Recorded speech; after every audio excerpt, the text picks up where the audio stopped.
Assalomu alaykum. Dehqon akalar, ukalar. Dehqonchilik barakamani. Hozir turgan joyimda men ashyo ekaman. 3-4 yildan beri ashyo haqida gapirmoqchiman. Daladan tomir qasddan daromad qilmoqchi bo'lganlar ashyo haqida agar kuzatib borsangiz aytib boraman. O'zimni tajribalarimda albatta ishonchli o'zim o'tkazganlarim, o'z tajribamdan.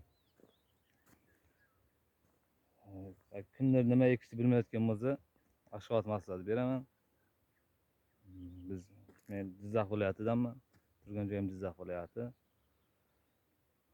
Kasalliklarga chidamli ashyo o'simligimiz. Ham mehnati kamroq. Mehnati ko'p emas.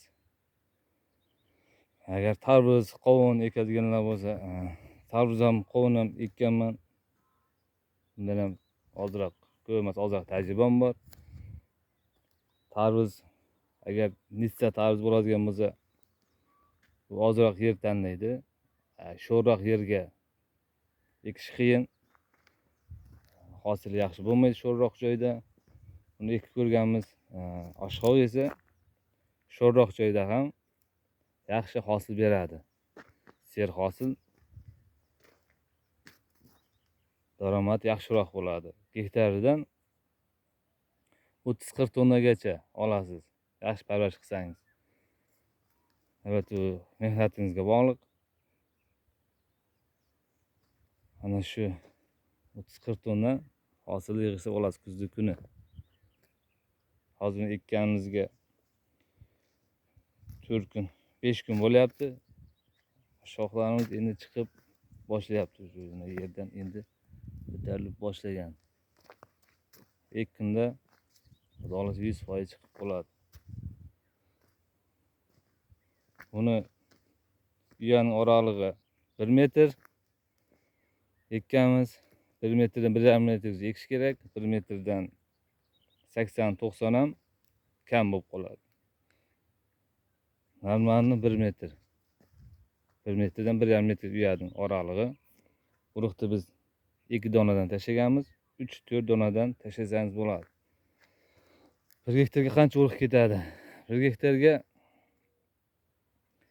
men o'zim shu turgan joyim 1 gektar 2 donadan tashlaganman, 3 kilo urug' ketdi.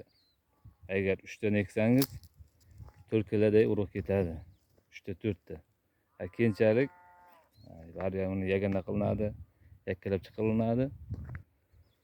Ortiqchasi olib tashlanadi. Sizlarga shu maslahat, buni bilgan akalar kommentariy yozishingiz mumkin. Yangi boshlaganlarga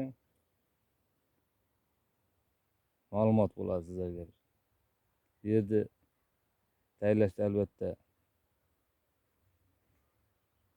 2 marta haydagan ma'qul. Kuzgi kuni obязательно haydash kerak kuzgi kuni. Bahorda yana bir haydalish kerak.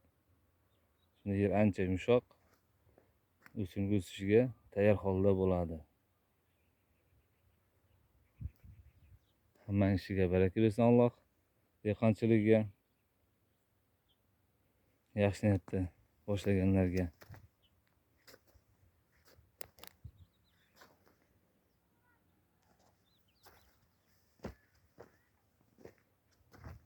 Mana shu 2 marta haydalgan joyimiz. Kuzda haydatganmiz.